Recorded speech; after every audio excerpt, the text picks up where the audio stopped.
O Grande Conflito. Capítulo 9. A luz na Suíça. Na escolha dos instrumentos para a reforma da Igreja, vê-se que Deus segue o mesmo plano adotado para sua fundação. O Mestre Divino passou por alto os grandes homens da terra, os titulares e ricos, que estavam acostumados a receber louvor e homenagem como dirigentes do povo. Eram tão orgulhosos e confiantes em si próprios, na sua alardeada superioridade, que não poderiam ser levados a simpatizar com os semelhantes e tornar-se colaboradores do humilde homem de Nazaré. Aos indoutos e laboriosos pescadores da Galileia fora dirigido o chamado: Vinde após mim, e eu vos farei pescadores de homens. Mateus 4,19. Aqueles discípulos eram humildes e dóceis. Quanto menos houvessem sido influenciados pelo falso ensino de seu tempo, com tanto mais êxito poderia Cristo instruí-los e habilitá-los para seu serviço. Assim foi nos dias da Grande Reforma. Os principais reformadores foram homens de vida humilde, homens que, em seu tempo, eram os mais livres do orgulho, de classe e da influência do fanatismo e astúcia dos padres. É plano de Deus empregar humildes instrumentos para atingir grandes resultados. Não será então dada a glória aos homens, mas àquele que por meio deles opera para o querer e o efetuar de seu próprio beneplácito. Poucas semanas depois do nascimento de Lutero, na cabana de um mineiro na Saxônia, nasceu Ulrich Zwinglio, na choupana de um pastor entre os Alpes. O ambiente em que viveu Zwinglio na meninice e seus primeiros ensinos foram de modo a prepará-lo para a sua missão futura. Criado entre cenas de grandiosidade, beleza e solene sublimidade natural, seu espírito foi logo impressionado com o senso da grandeza, poder e majestade de Deus. A história dos feitos heróicos que tiveram por cenário suas montanhas nativas inflamou-lhe as juvenis aspirações. E ao lado de sua piedosa avó, ouvia as poucas e preciosas histórias bíblicas que ela rebuscara por entre as lendas e tradições da Igreja. Com ávido interesse, ouvia acerca dos grandes feitos dos patriarcas e profetas, dos pastores que vigiavam seus rebanhos nas colinas da Palestina, onde anjos lhes falaram da criancinha de Belém e do homem do Calvário. Semelhante a João Lutero, o pai de Zwinglio desejava educar o filho, e o rapaz cedo foi enviado fora de seu vale natal. Desenvolveu-se-lhe rapidamente o espírito e logo surgiu a questão de saber onde encontrar professores competentes para instruí-lo. Na idade de 13 anos foi a Berna, que então possuía a mais conceituada escola na Suíça. Ali, entretanto, se manifestou um perigo que ameaçou frustrar seu promissor futuro. Decididos esforços foram feitos pelos frades a fim de atraí-lo a um convento. Os monges dominicianos e franciscanos porfiavam pela obtenção do favor popular. Procuravam consegui-lo mediante vistosos adornos das igrejas, pela pompa das cerimônias e pelas atrações das famosas relíquias e imagens miraculosas. Os dominicinianos de Berna viram que se pudessem ganhar aquele talentoso jovem estudante, conseguiriam tanto proveito como honras. Sua idade juvenil, sua natural habilidade como orador e escritor, e seu gênio para a música e poesia, seriam mais eficientes do que toda a pompa e ostentação para atrair o povo aos serviços religiosos e aumentar os proventos de sua ordem. Pelo engano e lisonja, esforçaram-se por induzir Zwinglio a entrar para seu convento. Lutero, quando estudante em uma escola, havia se sepultado na cela de um convento e ter-se-ia perdido para o mundo se a providência o não houvesse libertado. Não foi permitido a Zwinglio encontrar o mesmo perigo. Providencialmente, seu pai recebeu notícia do intuito dos frades. Não tinha intenções de permitir que o filho seguisse a vida ociosa e inútil dos monges. Viu que sua utilidade futura estava em perigo e ordenou-lhe voltar sem demora para casa. A ordem foi obedecida, mas o jovem não poderia estar contente por muito tempo em seu vale natal e logo reencetou os estudos, dirigindo-se depois de algum tempo a Basileia. Foi ali que Zwinglio ouviu pela primeira vez o Evangelho da livre graça de Deus. Wittenbach, professor de línguas antigas, ao estudar o grego e o hebraico, fora conduzido às Escrituras Sagradas, e assim raios de luz divina se derramaram na mente dos estudantes sob sua instrução. Declarava ele existir uma verdade mais antiga e de valor infinitamente maior que as teorias ensinadas pelos escolásticos e filósofos. Esta antiga verdade era que a morte de Cristo é o único resgate do pecador. Para Zwinglio, estas palavras foram como o primeiro raio de luz que precede a aurora. Logo foi Zwinglio chamado de Basileia para o serviço ativo. Seu primeiro campo de trabalho foi uma paróquia alpina, não muito distante de seu vale natal. Ordenado padre, dedicou-se de toda a sua alma à pesquisa da verdade divina, pois estava bem ciente, declara um companheiro de reforma, de quanto devia saber aquele a quem o rebanho de Cristo é confiado. Quanto mais pesquisava as Escrituras, mais claro aparecia o contraste entre suas verdades e as heresias de Roma. Ele se submeteu à Bíblia como a palavra de Deus, única regra suficiente e infalível. Viu que ela deveria ser seu próprio intérprete. Não ousou tentar a explicação das Escrituras a fim de sustentar uma teoria ou doutrina pré-concebida, mas mantinha como seu dever aprender o que constituem seus ensinos diretos e óbvios. Procurou aproveitar-se de todo o auxílio a fim de obter compreensão ampla e correta de seu sentido e invocou a ajuda do Espírito Santo, que, declarou ele, o revelaria a todos que o buscassem com sinceridade e oração. As Escrituras, dizia Zwinglio, vêm de Deus, não do homem, e mesmo aquele Deus que esclarece te dará a compreender que a palavra vem de Deus. A palavra de Deus não pode falhar, é clara, ensina por si mesma, desvenda-se a si própria, ilumina a alma com toda a salvação e graça, conforta-a em Deus, humilha-a de maneira que ela se perde a si mesma e até se despoja e abraça a Deus. A verdade destas palavras, Zwinglio mesmo havia provado. Falando de sua experiência naquele tempo, escreveu depois: quando comecei a devotar-me inteiramente às Escrituras Sagradas, a filosofia e a teologia escolástica sempre me sugeriam disputas. Finalmente cheguei a esta conclusão: deves deixar toda a inverdade e aprender a significação de Deus unicamente de sua própria e simples palavra. Então comecei a rogar a Deus a sua luz, e as Escrituras foram se tornando para mim muito mais fáceis. A doutrina pregada por Zwinglio não a recebera ele de Lutero, era a doutrina de Cristo.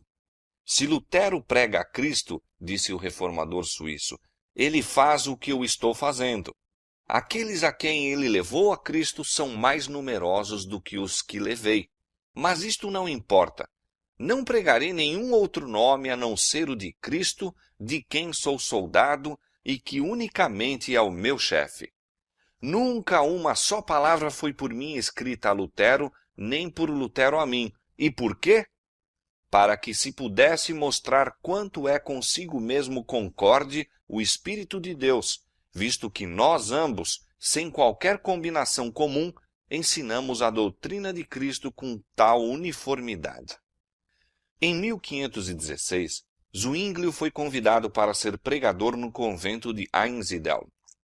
Ali deveria ter mais nítida a perspectiva das corrupções de Roma e, como reformador, exercer uma influência que seria sentida muito além de seus Alpes nativos. Entre as principais atrações de Einsiedeln havia uma imagem da Virgem, que dizia ter o poder de operar milagre. Por sobre o portal do convento estava a inscrição: aqui se pode obter remissão plenária dos pecados. Em todo o tempo, acorriam peregrinos ao relicário da Virgem, mas na grande festa anual de sua consagração, vinham multidões de todas as partes da Suíça, e mesmo da França e da Alemanha. Zwinglio, grandemente aflito ante o que via, aproveitou a oportunidade para proclamar àqueles escravos das superstições a liberdade mediante o Evangelho. Não imagineis, disse ele, que Deus está neste templo mais do que em qualquer outra parte da criação. Qualquer que seja o país em que habiteis, Deus está em redor de vós e vos ouve. Podem obras sem proveito, longas peregrinações, ofertas, imagens, invocações da Virgem ou dos santos assegurar-vos a graça de Deus? Que vale a multidão de palavras em que envolvemos nossas orações? Que eficácia tem um capuz luzidio, cabeça bem raspada, vestes bem compridas e flutuantes, ou chinelas bordadas a ouro? Deus olha para o coração, e nosso coração está longe dele. Cristo, disse ele, que uma vez foi oferecido sobre a cruz, é o sacrifício e vítima que por toda a eternidade proveu satisfação para os pecados dos crentes. Por muitos ouvintes, estes ensinos não eram bem aceitos. Era-lhes amarga decepção dizer-lhes que sua penosa jornada fora feita sem proveito. O perdão que livremente lhes era oferecido por meio de Cristo não o podiam compreender. Estavam satisfeitos com o velho caminho para o céu que Roma lhes indicara. Recuavam ante a perplexidade de pesquisar qualquer coisa melhor. Era mais fácil confiar sua salvação aos padres e ao Papa do que procurar pureza de coração. Outra classe, entretanto, recebia com alegria as novas da redenção por meio de Cristo. As observâncias que Roma ordenara não haviam conseguido trazer paz à alma e, pela fé, aceitaram o sangue do Salvador como sua propiciação. Estes voltavam para casa a fim de revelar a outros a preciosa luz que tinham recebido. A verdade era assim levada de aldeia em aldeia, de cidade em cidade, e o número de peregrinos aos relicários da Virgem diminuiu grandemente. Houve decréscimos nas ofertas e, consequentemente, no salário de Zwinglio, que delas era tirado. Mas isto apenas lhe causava alegria, vendo ele que o poder do fanatismo e superstição estava sendo quebrado. As autoridades da igreja não tinham os olhos fechados à obra que Zwinglio estava realizando, mas, no momento, elas se abstiveram de intervir. Esperando ainda consegui-lo para sua causa, esforçaram-se por ganhá-lo com lisonjas e, nesse ínterim, a verdade estava a obter posse do coração do povo. Os trabalhos de Zwinglio em Einsiedeln haviam-no preparado para um campo mais vasto, e neste logo deveria entrar. Depois de 3 anos ali, foi chamado para o cargo de pregador na Catedral de Zurique. Esta era então a cidade mais importante da Confederação Suíça e seria amplamente sentida a influência ali exercida. Os eclesiásticos, a cujo convite fora a Zurique, estavam entretanto desejosos de impedir quaisquer inovações e, de acordo com isto, se puseram a instruí-lo a respeito de seus deveres. Farás todo o esforço, disseram eles, para coletar as receitas do capítulo sem desprezar a menor. Exortarás os fiéis, tanto do púlpito como no confessionário, a pagar seus dízimos e impostos, a mostrar, por ofertas, sua afeição para com a igreja. Serás diligente em aumentar as rendas que se arrecadam dos doentes, das missas e, em geral, de toda a ordenança eclesiástica. Quanto à administração dos sacramentos, à pregação e ao cuidado do rebanho, acrescentaram seus instrutores, são também deveres do capelão. Para estes, porém, podes empregar um substituto e, particularmente, no pregar. Não administrarás o sacramento a ninguém, a não ser a pessoas notáveis, e unicamente quando chamado. Proíbe-se fazeres isto sem distinção de pessoas.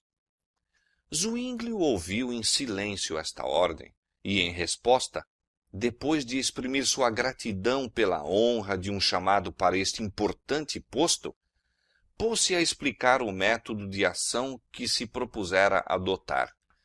A vida de Cristo, disse ele, tem por demasiado tempo sido oculta do povo. pregarei acerca do Evangelho todo de São Mateus, tirando unicamente das fontes das Escrituras, sondando suas profundidades, comparando uma passagem com outra e buscando compreensão pela prece constante e fervorosa. A glória de Deus, ao louvor de seu único Filho, a salvação real das almas e a sua edificação na verdadeira fé é que eu consagrarei meu ministério. Posto que alguns dos eclesiásticos reprovassem este plano e se esforçassem por dissuadi-lo do mesmo, Zwinglio permaneceu firme. Declarou que não estava para introduzir nenhum método novo, mas o antigo método empregado pela Igreja nos primitivos e mais puros tempos. Já se havia despertado interesse nas verdades que ele ensinava, e o povo afluía em grande número para ouvir sua pregação. Muitos que tinham deixado de assistir ao serviço religioso havia muito tempo achavam-se entre os ouvintes. Iniciou seu ministério abrindo os evangelhos e lendo e explicando aos ouvintes a inspirada narrativa da vida, ensinos e morte de Cristo. Ali, como em Einsindel, apresentava a palavra de Deus como a única autoridade infalível e a morte de Cristo como o único sacrifício completo. É a Cristo, dizia ele, que eu desejo conduzir-vos. A Cristo, a verdadeira fonte da salvação. Em redor do pregador, acotovelava-se o povo de todas as classes, desde estadistas e eruditos até os operários e camponeses. Com profundo interesse escutavam suas palavras. Não somente proclamava o oferecimento de uma salvação gratuita, mas destemidamente reprovava os males e corrupções dos tempos. Muitos voltavam da catedral louvando a Deus. Este homem, diziam, é um pregador da verdade. Ele será nosso Moisés para tirar-nos das trevas egípcias. Mas, conquanto a princípio seus trabalhos fossem recebidos com grande entusiasmo, depois de algum tempo surgiu a oposição. Os monges puseram-se a entravar-lhe a obra e condenar-lhe os ensinos. Muitos o assaltavam com zombarias e escárnios. Outros recorriam à insolência e ameaças. Zwinglio, porém, suportou tudo com paciência, dizendo: se desejamos ganhar os ímpios para Jesus Cristo, devemos fechar os olhos a muitas coisas. Por este tempo, um novo fator apareceu para promover a obra da reforma. Um amigo da fé reformada, de Basileia, enviou a Zurique certo Luciano com alguns dos escritos de Lutero, sugerindo que a venda desses livros poderia ser extraordinário meio para difundir a luz. Verificai, escreveu ele a Zwinglio, se este homem possui prudência e habilidades suficientes.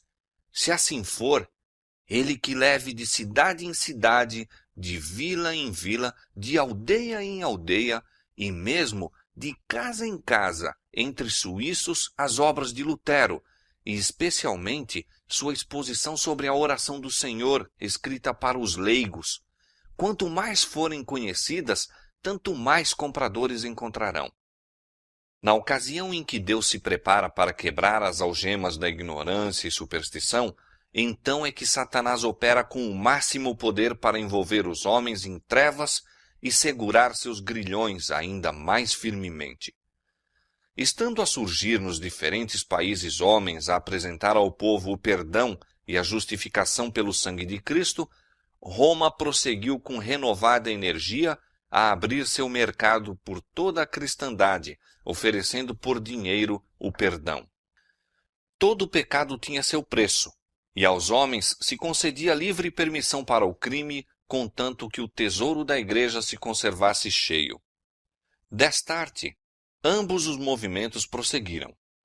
Um oferecendo o perdão do pecado por dinheiro, o outro mediante Cristo.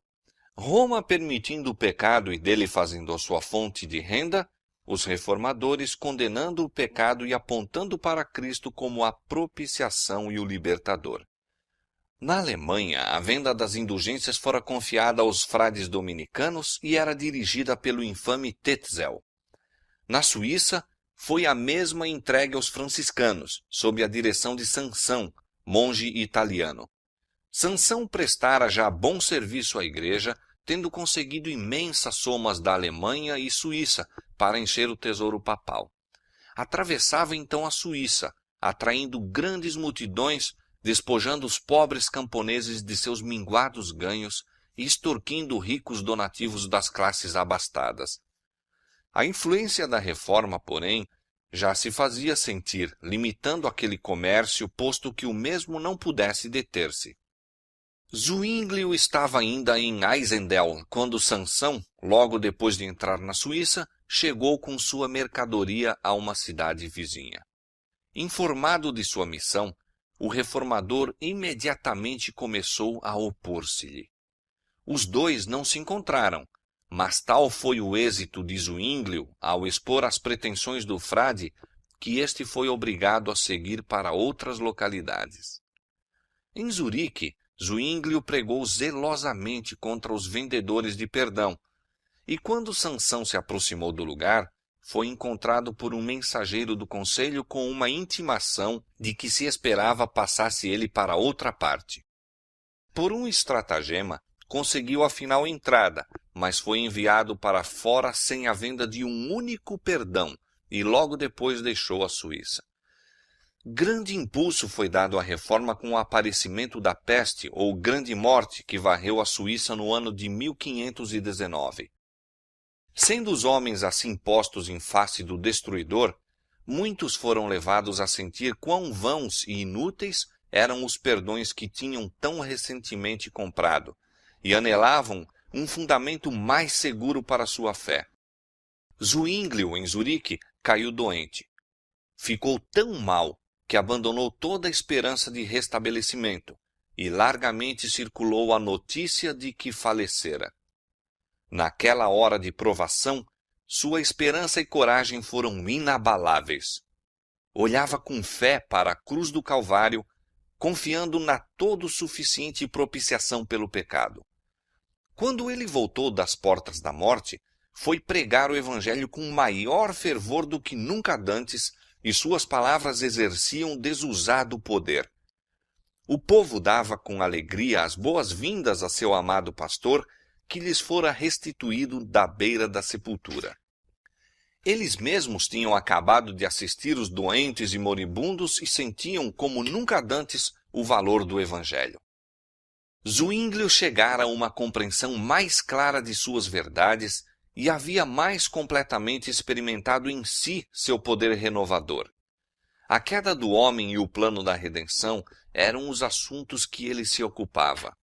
Em Adão, dizia, todos estamos mortos, submersos na corrupção e condenação.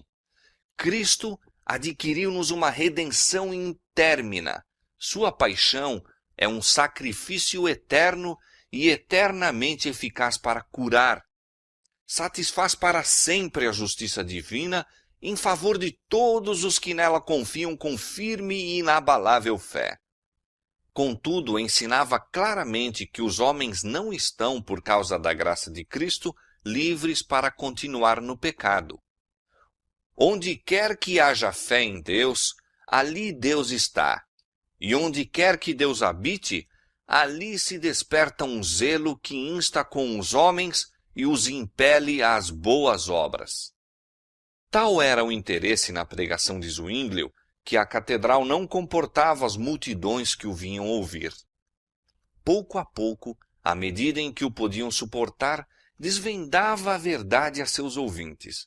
Tinham cuidado de não introduzir a princípio pontos que os assustariam, criando preconceitos.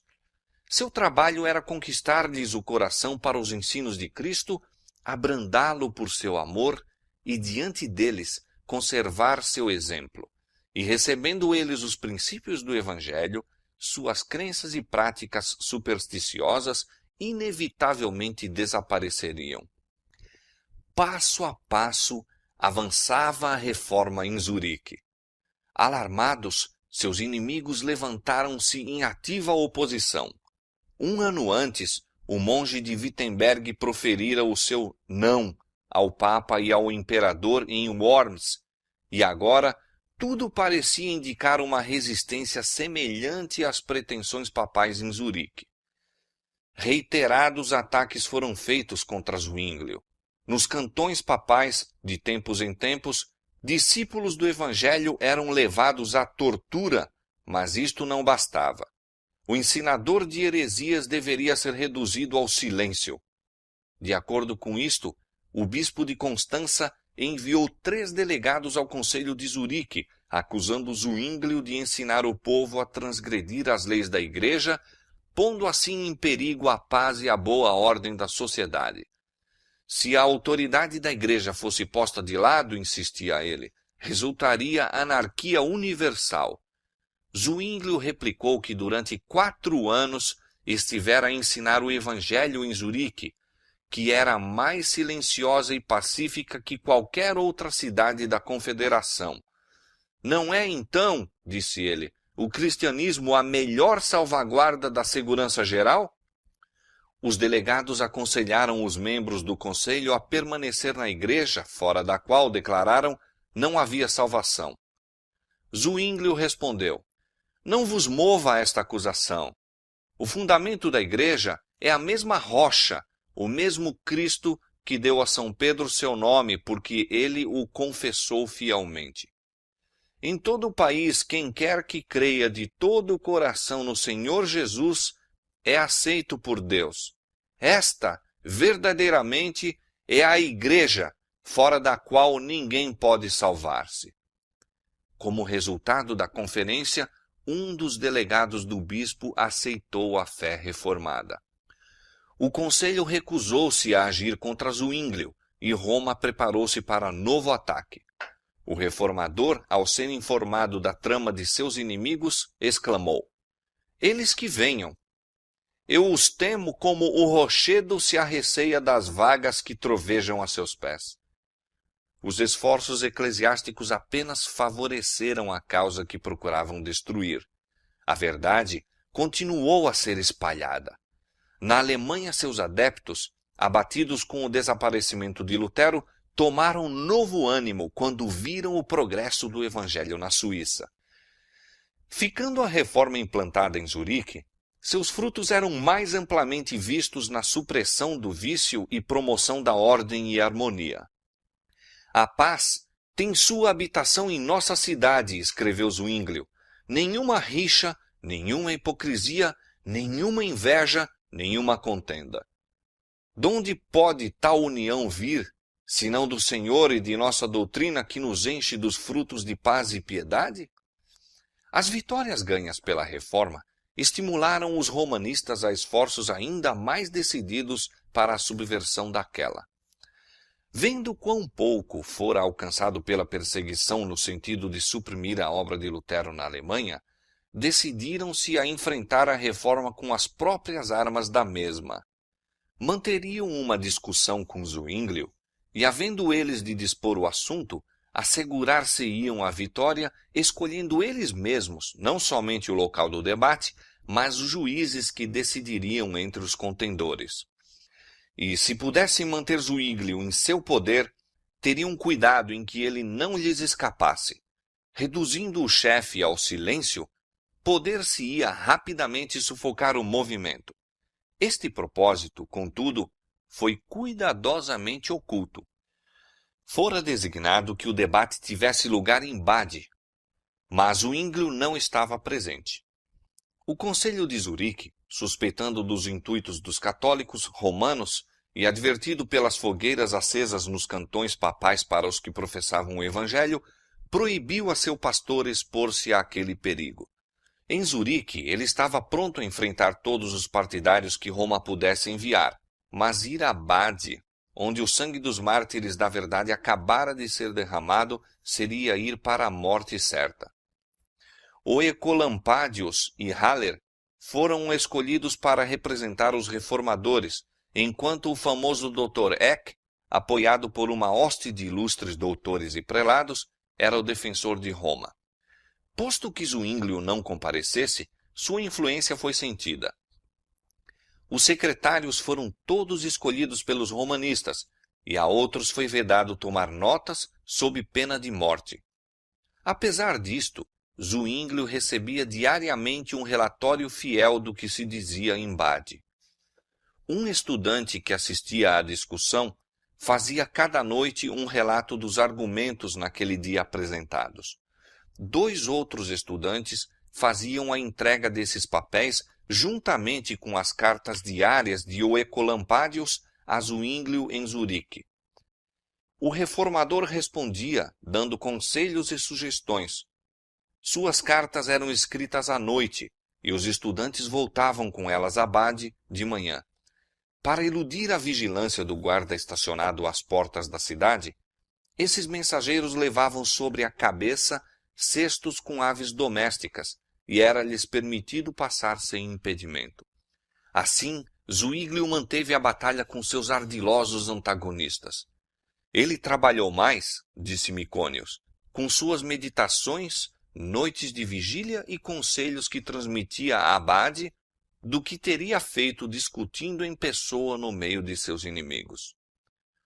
Os representantes de Roma, exultantes pelo triunfo antecipado, tinham ido a Bade ornamentados com as mais ricas vestes e resplendentes de joias. Viviam luxuosamente, e sua mesa era servida com as mais custosas iguarias e seletos vinhos. O peso de seus deveres eclesiásticos era aliviado através de divertimentos e festejos. Em assinalado contraste apareciam os reformadores, que eram vistos pelo povo como sendo pouco melhores do que um grupo de pedintes e cujo passadio frugal os conservava apenas pouco tempo à mesa. O hospedeiro de Oecolampadius, procurando ocasião de observá-lo em seu quarto, encontrava-o sempre empenhado no estudo ou em oração, e, maravilhando-se grandemente, referiu que o herege era, ao menos, muito religioso. Na conferência, Eck altivamente subiu a um púlpito esplendidamente ornamentado, enquanto o humilde Oecolampadius, mediocremente vestido, foi obrigado a tomar assento defronte de seu oponente em um banco tosco. A voz tonitruante e ilimitada confiança de Eck nunca lhe faltaram.